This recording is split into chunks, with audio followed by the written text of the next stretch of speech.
En el número 3, Peña Nieto, 100 millones de El Chapo. Un ex asistente personal cercano a Joaquín El Chapo Guzmán testificó el martes que el capo de la droga una vez pagó un soborno de 100 millones de dólares al expresidente de México, Enrique Peña Nieto, cuando era presidente electo. El impresionante testimonio provino de Alex Cifuentes, un traficante colombiano que una vez sirvió como secretario y asistente personal cercano de Guzmán. Los representantes de Peña Nieto no han respondido a una solicitud de comentarios de CNN. Cifuentes había testificado sobre los 2 años que vivió con Guzmán en las montañas de Sinaloa cuando el capo fue fugitivo y eludía al ejército. En el número 2, Trump. Qué conveniente. En medio del cierre parcial del gobierno estadounidense más largo de la historia, en la búsqueda de fondos para construir un muro en la frontera con México, el presidente Donald Trump reaccionó ante la salida de una nueva caravana de migrantes desde Honduras. Por supuesto, aprovechó para seguir presionando con la construcción del muro. Trump escribió en Twitter: una gran caravana nueva se dirige a nuestra frontera sur desde Honduras. Díganle a Nancy Pelosi y a Chuck Schumer que un dron que vuela alrededor no los detendrá. Solo un muro funcionará. Solamente una pared o barrera de acero mantendrá nuestro país seguro, dijo Trump en Twitter. Y en el número 1, Venezuela. Legítimo versus usurpador. El presidente de Estados Unidos, Donald Trump, está considerando reconocer al líder opositor de Venezuela, Juan Guaidó, como el presidente legítimo del país. Así lo dijeron a CNN 3 fuentes familiarizadas con el tema. Más allá de un paso simbólico, el reconocimiento podría restringir el acceso de Maduro y su círculo interno a los activos financieros venezolanos en el extranjero. Por su parte, la Asamblea Nacional aprobó un acuerdo que incluye la solicitud a 46 países para que instruyan a los organismos regulatorios de las entidades financieras la prohibición expresa de cualquier manejo de activos líquidos del Estado venezolano en las cuentas acreditadas en ese país, con el fin de garantizar la protección de los activos del Estado venezolano. Venezuela es el tema de la noche. Vamos a profundizar en los hechos.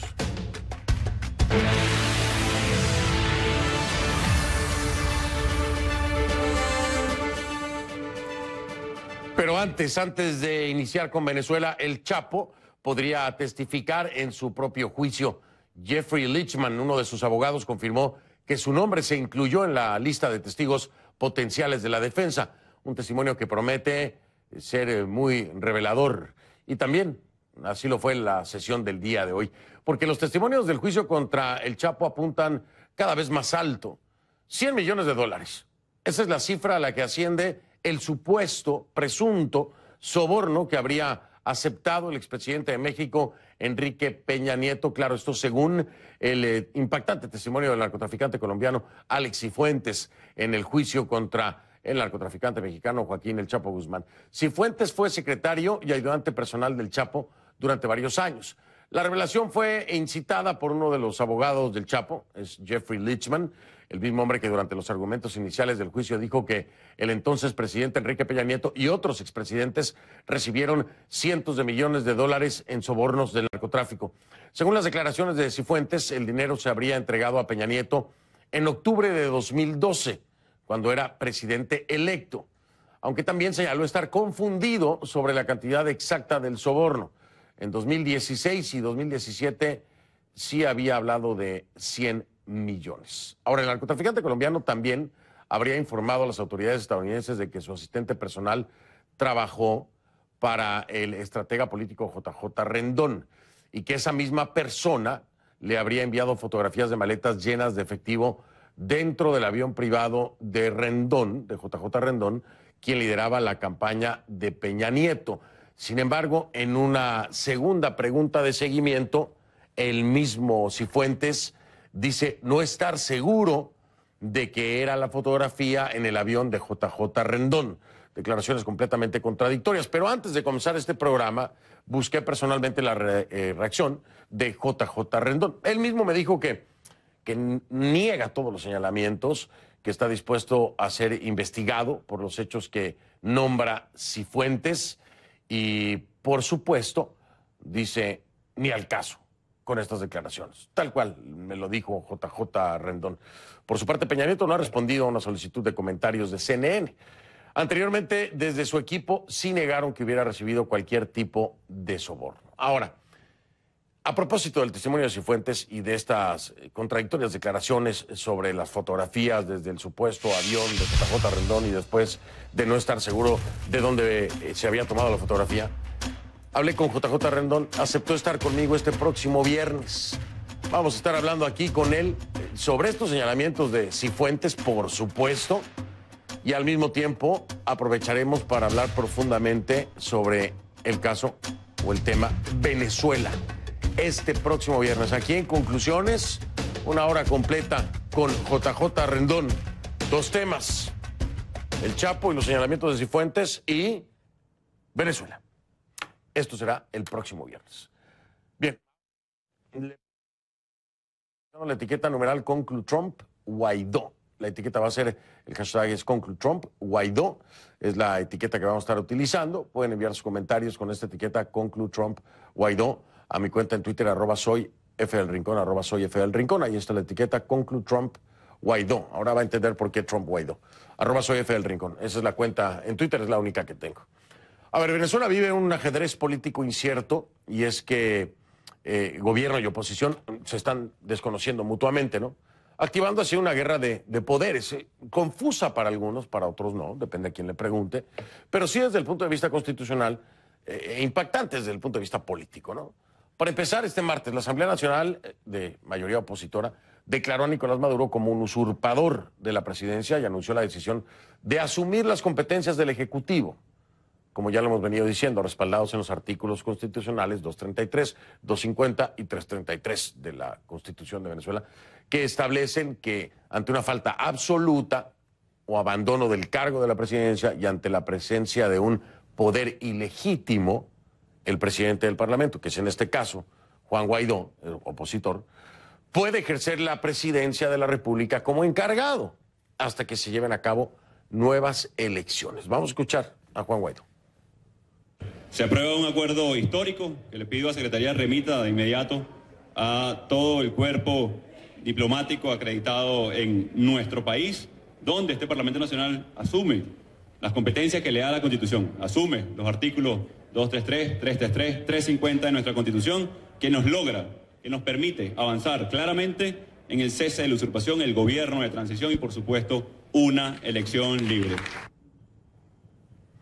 Nicolás Maduro, reunido con el alto mando militar, desestimó las acciones de la oposición, dijo no estar preocupado por las decisiones de la Asamblea Nacional porque las mismas, aseguró él, serán cuestionadas por el Tribunal Supremo de Justicia, un órgano del Estado alineado con su gobierno, además, mayormente desconocido, en conflicto con un Tribunal Supremo de Justicia fuera de Venezuela.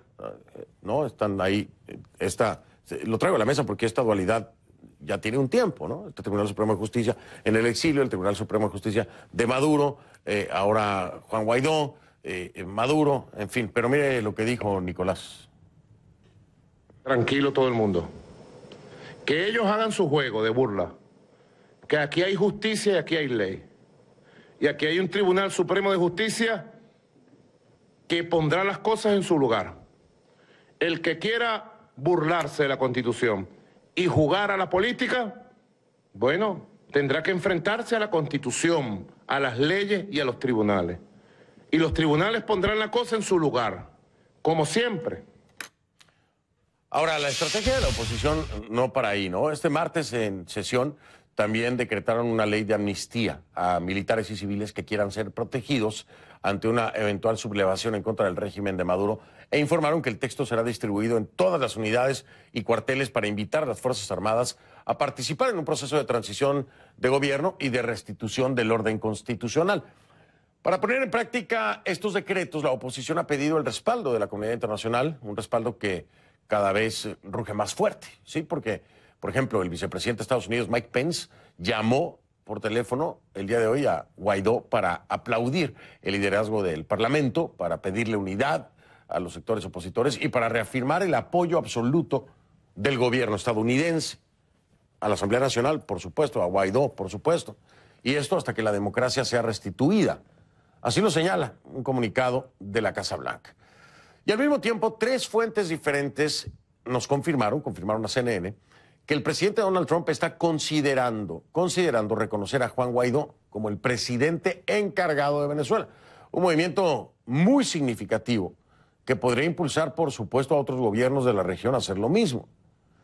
Pero además de lo simbólico, más allá de eso, el reconocimiento de Estados Unidos y de otros estados podría restringir el acceso de Maduro y de su círculo a los activos financieros venezolanos en el extranjero. Venezolanos, en el extranjero, me refiero a los del Estado, no a los de ellos, a los activos del Estado. Vamos con nuestra Kay Guerrero para que nos explique un poquito más acerca de esto. Está ya en Atlanta, en el Centro Mundial de Noticias. Y te saludo, Kay, ¿cómo estás? Buenas noches. Hola Fernando, buenas noches. Así es, la posibilidad de restringir el manejo de fondos a Nicolás Maduro y a todo su entorno de gobierno es una medida que ya fue discutida y aprobada este martes por la Asamblea Nacional de Venezuela, que como sabemos es un órgano de mayoría opositora reconocido por más de 50 países como el único poder constitucional en Venezuela. Este acuerdo es considerado un acuerdo de protección de los activos del Estado venezolano y el mismo incluye una solicitud a 46 países para que instruyan a sus entidades financieras sobre la prohibición expresa de cualquier manejo de activos líquidos por parte de la cúpula de gobierno. Solicitar a los países de Argentina, Brasil, Canadá, Chile, Colombia, Costa Rica, Guatemala, Guyana, Honduras, Panamá, Paraguay, Perú, Estados Unidos, Bulgaria, Rusia, China, Turquía, Emiratos Árabes y la Unión Europea que instruyan a los organismos regulatorios de las entidades financieras la prohibición expresa de cualquier manejo de activos líquidos del Estado venezolano en las cuentas acreditadas en ese país con el fin de garantizar la protección de los activos del Estado venezolano por no contar el Estado venezolano con representación legal ante los entes regulatorios. Fernando, el presidente de la Comisión de Política Exterior de la Asamblea Nacional, el diputado Freddy Superlano, dijo que el decreto es congruente con las leyes constitucionales tras la decisión del Parlamento de declarar a Nicolás Maduro como un usurpador de la presidencia y dice que la medida sirve como protección de los bienes del Estado y para frenar, dice, la malversación y corrupción masiva protagonizada por el gobierno venezolano. Nicolás Maduro, en una movida bastante particular, ha reconocido que su gobierno ha estado manchado por corrupción e incluso durante su último discurso de memoria y cuenta dijo que durante el nuevo periodo presidencial se va a enfocar en enmendar los errores de la revolución para frenar esas mafias corruptas. Sin embargo, varios expertos económicos dicen a CNN que Maduro todavía no ha tomado ninguna acción efectiva para estabilizar la economía de Venezuela y que por el contrario acaba de anunciar un aumento al sueldo mínimo de 300% que podría disparar aún más la ya poderosa hiperinflación, y crear una mezcla explosiva. Maduro no ha reaccionado al decreto de la Asamblea Nacional para congelar los activos, pero sí aseguró este martes que ya ha activado un despliegue militar a nivel nacional para frenar cualquier movimiento desestabilizador, asegurando que las Fuerzas Armadas mantienen su fusil en mano. Y las armas que tenemos en las manos, vamos a tenerlas bien mantenidas, bien engrasadas, para que si alguien osa tocar el sagrado suelo de la patria, se arrepienta por 1000 años o más.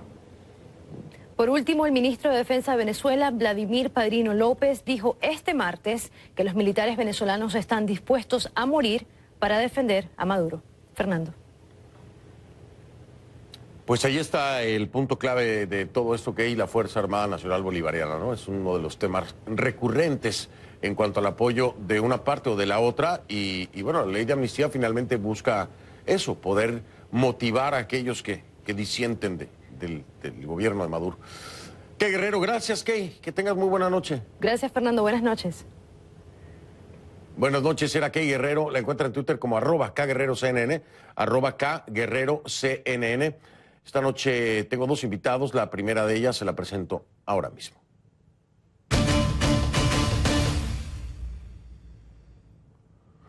Le doy la bienvenida, por supuesto, con mucho gusto a María Corina Machado, exdiputada y coordinadora de Vente Venezuela. María Corina, ¿cómo estás? Buenas noches, gracias por abrirnos un espacio.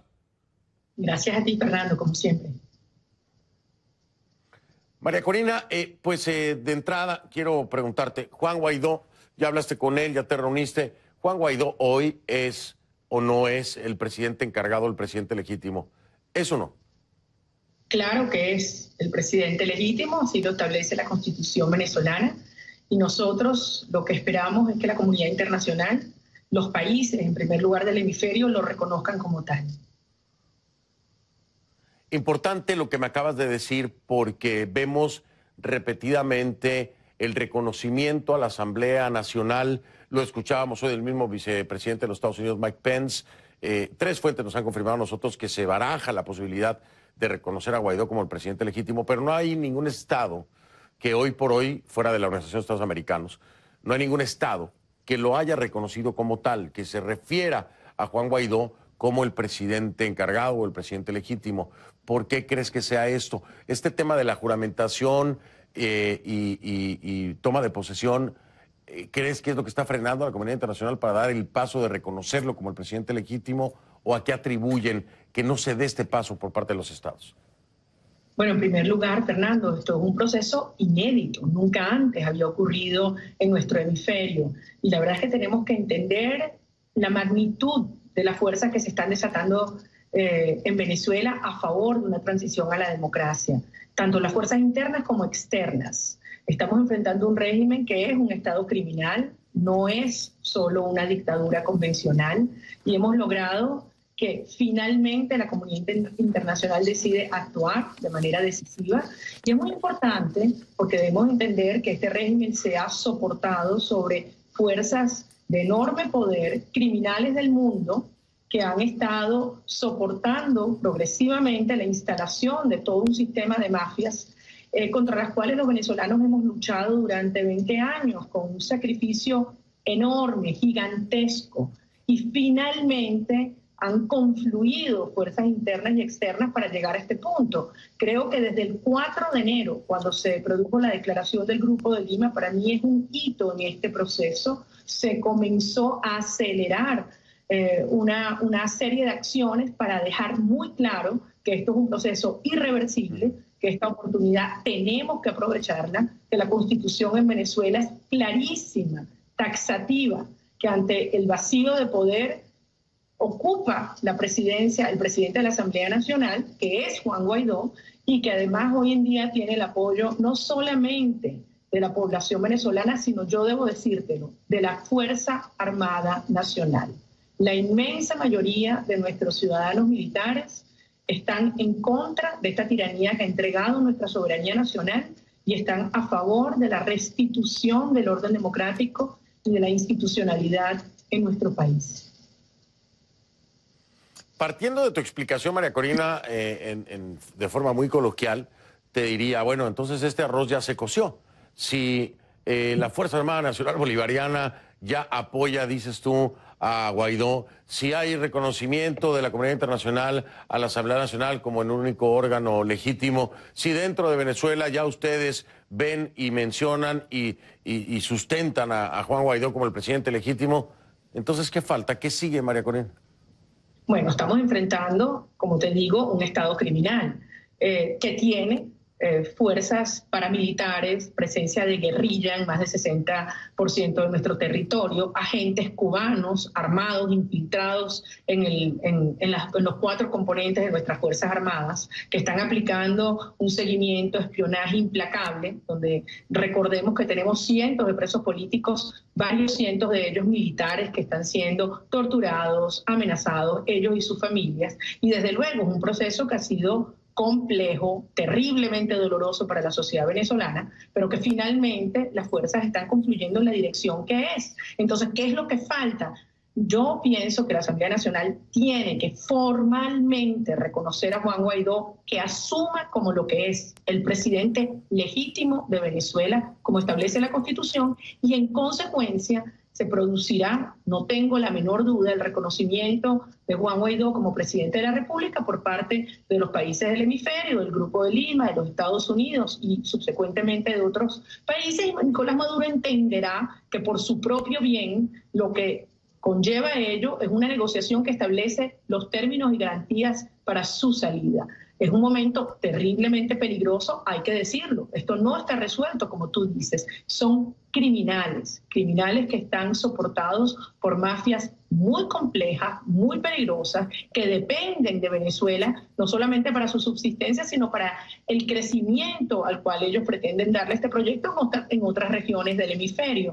De allí que esto se haya convertido, me refiero a la crisis venezolana, en la absoluta prioridad geopolítica en todo el hemisferio occidental.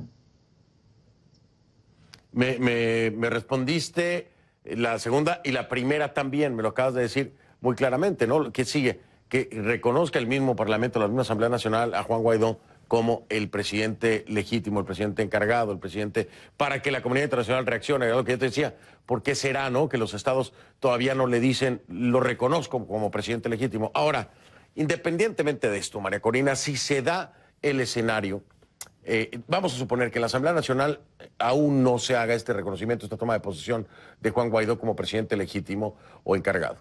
Si Estados Unidos finalmente se concreta esto que hoy nos han informado tres fuentes diferentes, el de reconocer a Juan Guaidó por parte del gobierno de Trump como el presidente legítimo de Venezuela, ¿tú crees que sea suficiente para que el resto de la comunidad internacional, el resto de los estados latinoamericanos se pronuncien haciendo lo mismo, reconociéndolo como el presidente legítimo, aun y cuando no se dé este último formalismo dentro de la Asamblea?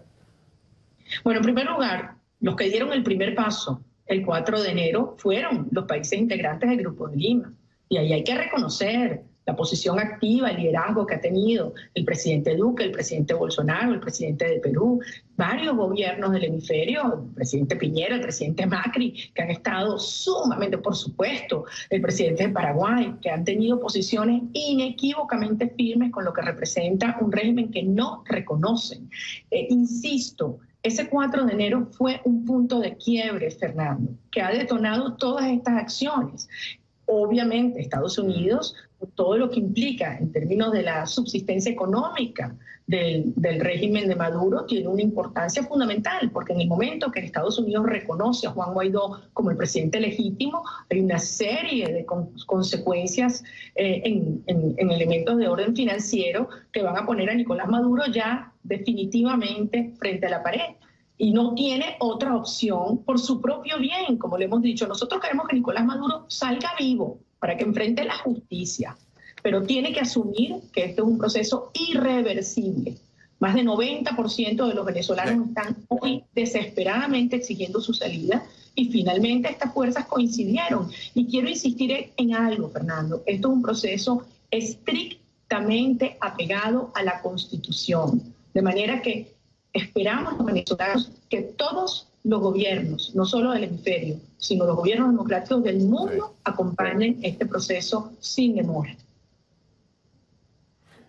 Yo en estos días, todos los días el tema de Venezuela está presente en mi vida por mil razones, ¿no? Además, no sé por qué la gente que me rodea en mis actividades diarias, además de mi esposa, casi todos son venezolanos, me los encuentro en la calle, en todos lados. Y yo hablaba con ellos, siempre sale el tema político, y entonces hablamos de las diferentes figuras de oposición. Entonces, y yo les decía, y te lo quiero decir a ti, ¿no?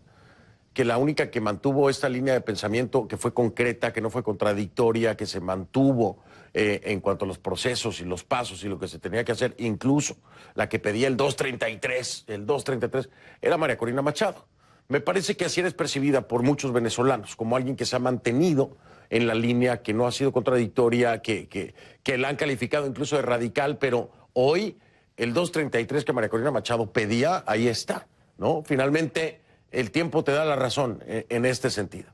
Sin embargo, hay algo que hoy genera controversia y también inquietud dentro de los venezolanos, y no sé cómo pasa o si pasa dentro de la oposición. Y es el tema del documento, el escrito de Enrique Capriles. Quiero hablar contigo acerca de eso, cuando regresemos, sobre la fuerza física, de no tener la fuerza física, la Asamblea, para poder salir adelante de este momento histórico.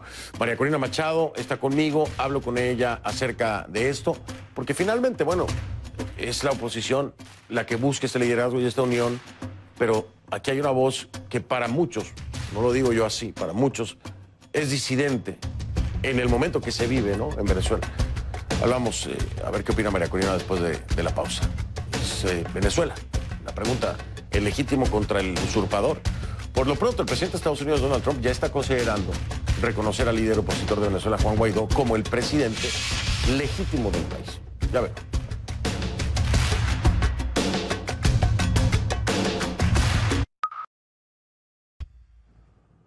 Continuamos con María Corina Machado, que nos acompaña precisamente desde Venezuela, desde Caracas.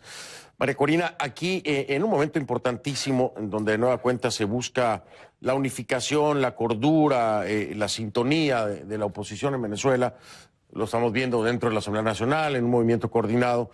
De pronto en este escrito que ha traído muchas reacciones de Enrique Capriles, exgobernador del Estado Miranda, voy a citar la parte del texto, es un documento largo que escribe Enrique, pero la parte del texto que a muchos les causó ruido, ¿no?, y que ha sido motivo de polémica. Algunos grupos hoy actúan como si soñaran con el fracaso de la Asamblea Nacional, pidiéndole que asuma el gobierno sin tener el poder físico para hacerlo. El verdadero rol del Parlamento es generar soluciones materializables para el cambio político en el país. ¿Qué opinas acerca de esta opinión, valga la redundancia, de Enrique Capriles? Fernando, yo te voy a hablar desde el profundo conocimiento que yo tengo de los venezolanos, de los que conozco en todos los rincones de mi país y el contacto que tengo con millones de venezolanos que han tenido que irse, pero que están tan cerca de Venezuela y de esta lucha. Si algo yo tengo es confianza en la fuerza moral, en el sacrificio y la entrega que durante 20 años enfrentando este estado criminal hemos dado los venezolanos. Y hoy ha llegado la hora donde por encima de cualquier cálculo, de cualquier interés, de cualquier riesgo, incluso de la vida misma, es el momento de salvar a Venezuela.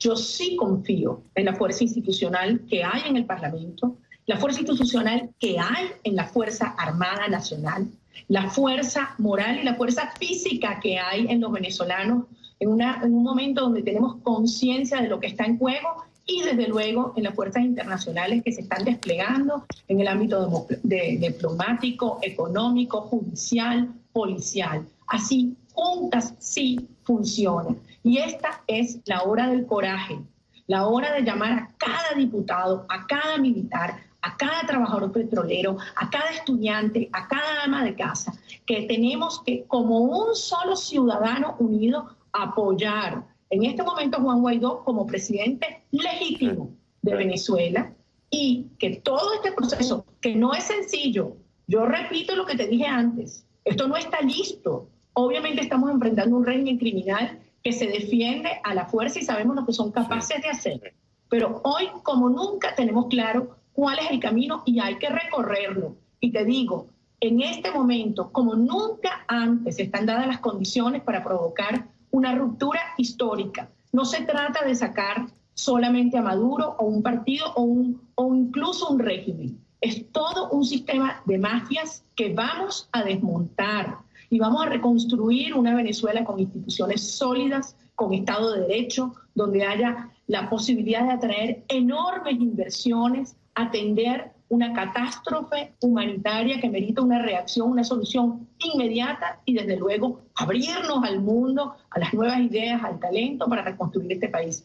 Te lo digo, óiganme bien, en Venezuela hay talento, conocimiento, experiencia, ganas para llevar adelante un proceso de transición profundamente complejo, delicado, que va a requerir un enorme apoyo técnico y financiero de la comunidad internacional, pero vamos a convertir nuestro país en esa gran esperanza, en un gran milagro de reconstrucción y de reencuentro de todos los venezolanos cuyas familias han sido desgarradas intencionalmente durante estos años.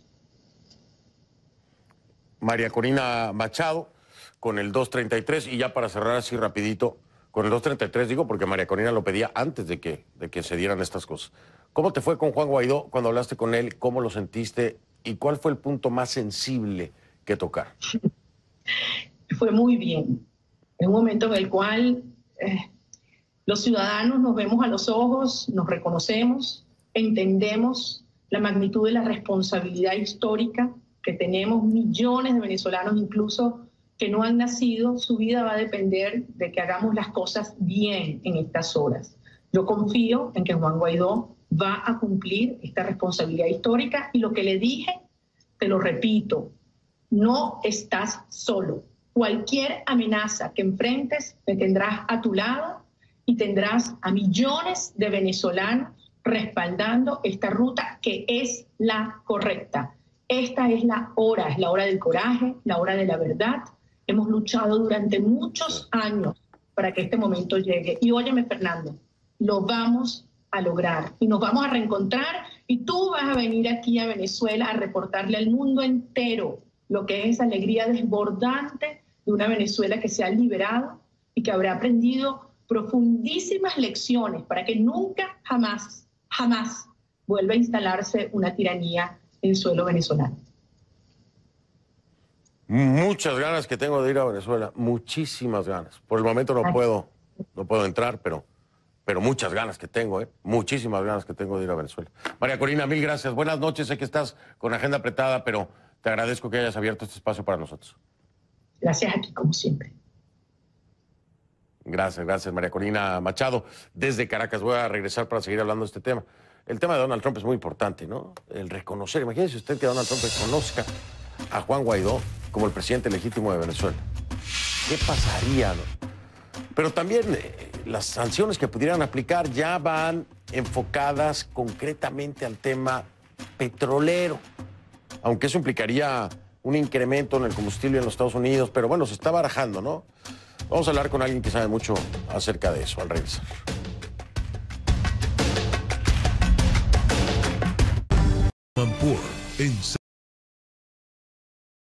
Declaraciones en el juicio contra el Chapo Guzmán que mencionó. En relación a las declaraciones en el juicio contra el Chapo Guzmán que mencionamos al comienzo del programa, señalando que los expresidentes Peña Nieto y Calderón habían recibido millonarios sobornos, ya hay reacciones. El exjefe de la oficina de la presidencia de Peña Nieto, Francisco Guzmán, las calificó, estos señalamientos, claro, estas acusaciones, de falsas y difamatorias. Guzmán destacó que fue el gobierno de Peña Nieto el que detuvo y extraditó a El Chapo. Por su parte, el expresidente Felipe Calderón también rechazó las acusaciones y dijo en su cuenta de Twitter que el propio Alex Cifuentes negó en 2 oportunidades que le hubieran dado dinero al exmandatario. Estas son las reacciones. Se las dimos aquí en Conclusiones. Ya vengo.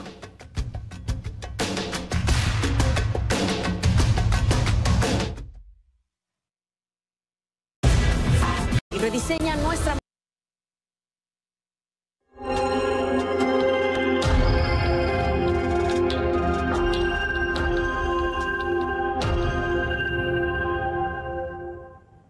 Le pido que continuemos utilizando la etiqueta, por favor, Conclutrump Guaidó. Esa es la etiqueta de todo este programa, Conclutrump Guaidó. Mi cuenta en Twitter a sus órdenes para que incluyan esta etiqueta con sus comentarios. @soyfdelrincón es la cuenta en Twitter.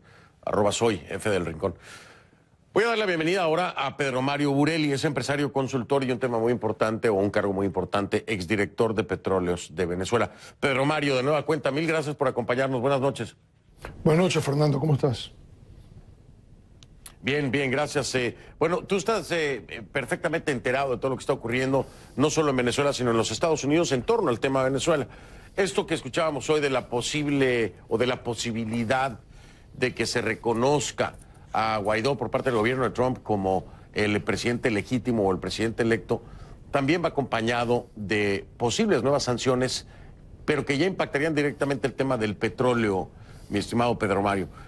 Aunque esto representaría un incremento de unos 50 centavos, por ejemplo, en el combustible estadounidense. ¿Crees que se llegue a estos alcances por parte del gobierno de Trump con respecto a Venezuela? Fernando, primero que nada, antes de comenzar y responderte tu pregunta, te quiero decir a ti, a tus productores y a los televidentes que camino al programa tuve la oportunidad de hablar con el presidente Juan Guaidó, que iba a ser tu invitado esta noche, y como te imaginarás, por lo cansado que está y las cantidades de actividades en las que está, no pudo venir. Y le comenté lo honrado que estaba yo de llenar el espacio de él, como venezolano, como amigo de él, estoy absolutamente confiado de que estamos en las mejores manos posibles. Así que te quería decir eso, una disculpa en público en nombre de él y un reconocimiento por parte mía a él. También te quiero agradecer que me hayas invitado a un programa con María Corina Machado, que estoy seguro en el futuro será la primera presidenta mujer de Venezuela. Lo que ella ha hecho, la lucha de María Corina, desde el 2002, cuando comenzó Consúmate, que fue una organización que demostró la capacidad de organización, la tecnología, lo moderno, lo mejor de Venezuela. Y por supuesto generó recelo en los partidos tradicionales, generó recelo en el gobierno. Luego María Corina recorrió el mundo entero explicándole desde hace años qué era lo que venía para acá. Y la gente la oía y le creía. Por supuesto, el gobierno lo que hizo fue quitarle su curul, que había ganado con el número más grande de votantes. Había llegado a la Asamblea Nacional como independiente. La sacaron de ahí. La oposición le encantó que la sacaran. Había todo tipo de envidias y ella siguió luchando. Pero como no podía salir, le tocó luchar recorriendo toda Venezuela, haciendo un trabajo que yo no he visto muchos políticos hacer, besando a los niños, consolando a las madres, ayudando a los trabajadores, siendo la voz de ella.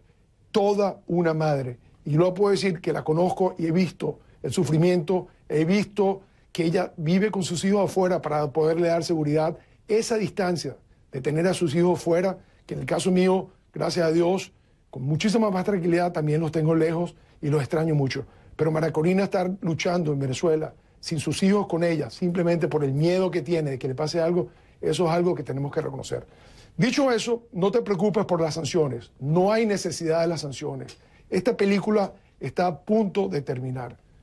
Yo estoy totalmente en contra de las sanciones petroleras. La mayor sanción petrolera, siempre he dicho, en este mismo programa, ha sido Nicolás Maduro, que convirtió a nuestra primera empresa en un centro de parte medular del negocio del narcotráfico, en que está envuelto él, su mujer, la vicepresidenta y todo el alto gobierno. Esto te lo puedo dar con certeza. Han utilizado los activos de PDVSA, los barcos de PDVSA, las filiales de PDVSA, inclusive las filiales de Estados Unidos de PDVSA, tanto Citgo como Baribén, la han utilizado para todo este gran armado de manufacturar, transportar, vender y lavar dinero en el narcotráfico. Caímos realmente lo más bajo que puede caer en un país, en la mano de una banda de criminales. Oye, qué interesante lo que me dices. No hacen falta las sanciones. Entonces, déjame preguntarte, ¿esto qué hace la Asamblea Nacional el día de hoy? Aprobar o solicitar, aprobar la solicitud a 46 países para la protección de activos del Estado venezolano ante lo que califican o ya oficializan como usurpación del poder. ¿Te parece práctico y crees que los 46 países a los que se les pida van a seguirle la corriente a la Asamblea Nacional? ¿Lo ves factible? Yo creo, Fernando, que estamos ante una realidad. Se está cumpliendo algo que yo hubiese creído que era utópico. Absolutamente. En el 16 de diciembre del 2002, estando Gaviria, el secretario general de la OEA, y estando nosotros en medio de la crisis petrolera, salió una resolución que es la resolución 833 de la OEA, que hablaba de que había que buscar una solución para Venezuela que fuera constitucional, democrática, electoral y pacífica. Yo no lo creía, me parecía imposible que frente a estos criminales se pudiera lograr esto. Y como acto de milagro, estamos viendo hoy en día una solución que es constitucional, es profundamente democrática, nos va a llevar sin lugar a duda a lo electoral cuando sea el momento y cuando se haya hecho toda la estructura que se requiere para que las elecciones no se hagan en 30 días, sino que se hagan como manda la Constitución, que sean transparentes, justas, que puedan participar todos los que quieren y que gane el que saque más votos. Y finalmente está siendo pacífica. Eso era algo que yo mismo no creía, que ante estos criminales que nos amenazan con las armas de la revolución, que las pulen, que nos hablan con los tanques que traen de Rusia que no son chatarras, que se compran todo tipo de aviones para simplemente cobrar comisiones. Nunca me imaginé que con los colectivos, con los planes, íbamos a estar nosotros ahorita ante una transición impresionantemente pacífica. Si esto no es un milagro, no sé qué crees tú que es un milagro.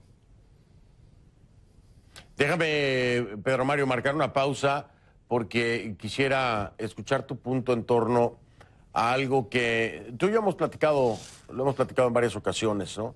Un tema de división y unificación, que en el pasado tristemente lo hemos visto, una división hacia el interior de la oposición.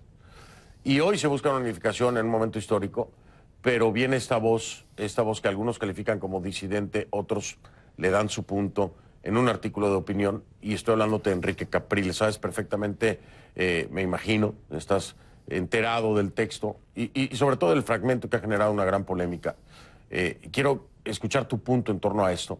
¿Cómo debemos de tomarlo? ¿Cómo se debe de tomar? ¿Ha sido malinterpretado Enrique Capriles o ha sido un error el haber opinado de esta forma desde la perspectiva de Pedro Mario Burelli al regresar después de la pausa con esto que es un programa dedicado completamente y concretamente a Venezuela? Ya veremos. En Mercado México profundizamos en las macro tendencias que impactan a las empresas y a la economía del país. CNN. Estamos de vuelta con Pedro Mario Burelli. Pedro Mario, te decía yo este tema de Enrique Capriles. En resumidas cuentas, ¿no? Para no alargarme, él dice que la Asamblea Nacional no tiene el poder físico para asumir el gobierno y que deberían de generar soluciones materializables para el cambio político del país. ¿Qué opinas acerca de este artículo de opinión, Enrique? Mira, en este mundo de Twitter ya yo opiné ayer sobre ese artículo, eso está públicamente, no me gustaría perder más tiempo. Quiero solamente decir dos cosas. Primero, para mí es muy difícil criticar a Capriles y cuando lo he tenido que criticar porque su padre fue un gran amigo de mi padre, ayudó a mi padre en sus campañas políticas en el año 68 y 73, y su hermano es gran amigo mío y me ha costado, pero yo hubiera preferido un final distinto para Enrique, hubiera preferido un Enrique que entendiera el momento, un Enrique que no se perdiera en este camino. Y yo a veces pienso que si no es que el demonio existe y se le mete a la gente buena porque le teme, porque tienen susto, y de repente he visto un Enrique que no es el Enrique que yo reconozco, esa cachucha, esa mirada, no parece ser el hombre que entusiasmó a los venezolanos y que ganó una elección que se la robaron en el 2013. Yo rezo por Enrique Capriles, y igual cuando rezo por Venezuela, lo incluyo a él totalmente. Bueno, creo que la respuesta fue más que explícita. Bueno, a ver, ya tengo poco tiempo. ¿Qué sigue, Pedro Mario? ¿Qué es lo que debe seguir? Tú me dices, esta película ya se va a terminar. ¿Qué es lo que sigue? Porque para muchos hay un largo camino todavía por recorrer. Es decir, no sé, no lo ven tan claro como tú o no son tan optimistas como tú. ¿Qué sigue? ¿Qué debería seguir, Pedro Mario? Fernando, tú que me conoces y muchos que me conocen y los que me siguen saben que yo no soy la persona más optimista del mundo porque tiendo a ser excesivamente realista. Creo que conozco mi país y conozco sobre todo la obra del diablo que se nos metió. El cardenal Castillo Lara decía, Pedro, Dios nos dio una tierra de gracia y la maladministramos. Y como castigo de eso nos apareció el demonio. Eso es lo que estamos viviendo. Pero no te desesperes. Siempre el bien triunfa sobre el mal. Tarda, por lo cual hay que ser pacientes. Pero hoy me atrevo a decir que estamos muy cerca. Y cuando rezo y me recuerdo a mis padres, a mi padre y a mi madre, que está viva, gracias a Dios, y a mis abuelos y a otros, me di cuenta que ellos también lucharon duro por una Venezuela en momentos difíciles. Yo creo que el mundo se va a sorprender. Y a veces le imagino, le digo a mis amigos hoy, estaba hablando con la gente y dice, con esta diáspora, con esta Venezuela dispersa por todo el mundo, donde hay 51 ciudades que tienen masa crítica de venezolanos, ¿cómo será la celebración en el momento en que nos demos cuenta que Maduro cayó? ¿Cómo será la celebración en Bogotá? ¿Cómo será la celebración en Santiago, donde tenemos de los más capaces profesionales?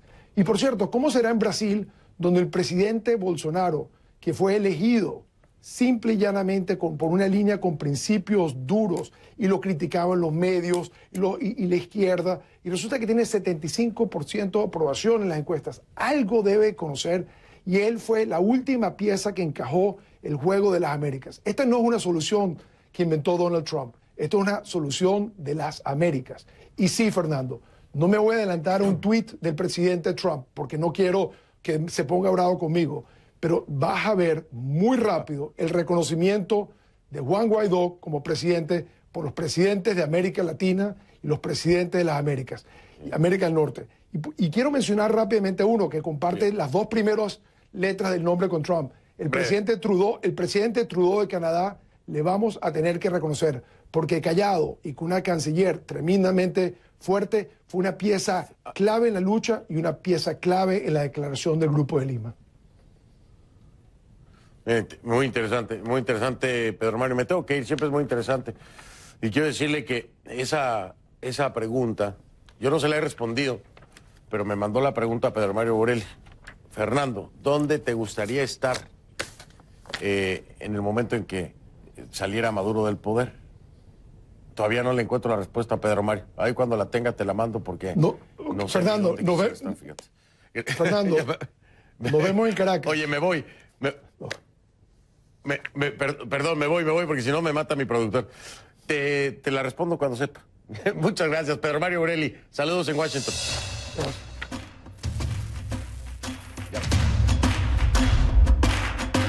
My colleagues refer to it as beat the press.